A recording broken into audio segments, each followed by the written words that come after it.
జయశంకర్ భూపాలపల్లి జిల్లాలో కేంద్ర మంత్రి కిషన్ రెడ్డిపై మాజీ ఎమ్మెల్యే గండ్రా వెంకటరమణారెడ్డి తీవ్ర విమర్శలు చేశారు.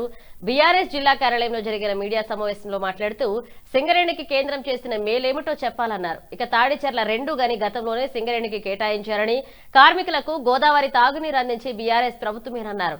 కిషన్ రెడ్డి చేస్తున్నది సింగరేణి భరోసా యాత్ర కాదని, కాంగ్రెస్ కు మద్దతిచ్చే యాత్ర అన్నారు. కాళేశ్వరం పంపులు ఆన్ చేసి రైతులకు నీరందించాలని డిమాండ్ చేశారు. అనంతరం ముఖ్యమంత్రి రేవంత్ రెడ్డిపై భూపాలపల్లి పోలీస్ స్టేషన్ లో ఫిర్యాదు చేసినట్లుగా తెలిపారు.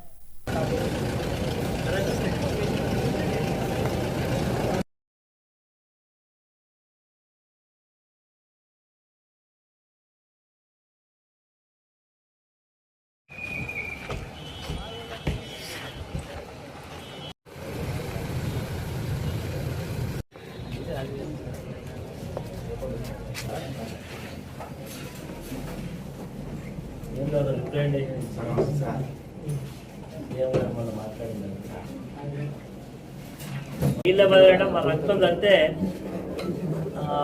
పంటలు పడతాయని చెప్తున్నాడు. అంటే ఎంత వైశాచికమైనటువంటి మరి మొన్న కూడా సైకో ఉండే కదా మొన్న పేరే రాజ్ కుమార్, వాడేమో చేస్తూ పెట్టిండి నేమో చేయగానే చేస్తానని చెప్తున్నాడు.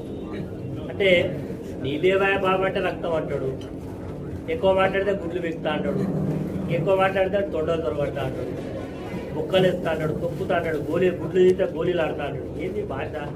ఒక ముఖ్యమంత్రి ఇట్లా మాట్లాడవచ్చు.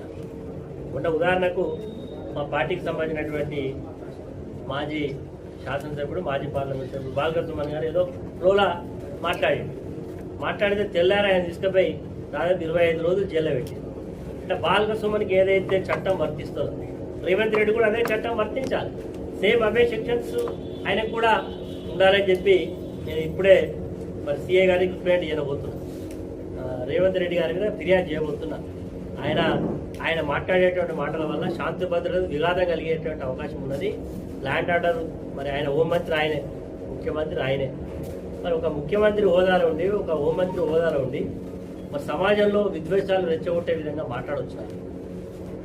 మాట్లాడినటువంటి వ్యక్తి బాలకృష్ణకి ఏదైతే చట్టం వర్తిస్తుందో రేవంత్ రెడ్డి కూడా అదే చట్టం వర్తించాలి. మీరు చెప్పలేదా? మీరే చెప్పిండు.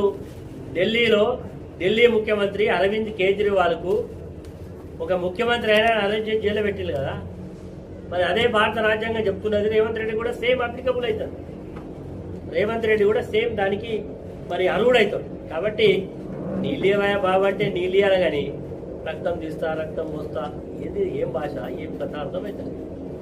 ఇప్పటికైనా రేవంత్ రెడ్డి గారికి ఒక రైతుగా విజ్ఞప్తి చేస్తున్నారు. రేవంత్ రెడ్డి గారు, మీకు బేషాలు పట్టింపులు వద్దు. నిరుపయోగంగా నీళ్లు గోదావరి అంతా కూడా డౌన్ స్ట్రీమ్ ప్రవహించి ధవళేశ్వరం నుంచి సముద్రంలో కలుస్తుంది. నేను నిన్న విజయవాడ పోయేస్తుంటే పట్టిసీమ నుంచి నీళ్లు ఎంత అద్భుతంగా కింది నీళ్లు పోతున్నాయి. అక్కడ మోటార్ లాంచ్ చేసేళ్ళు ఏత ఒక నదిలాగా ప్రవహిస్తా ఉన్నాయి.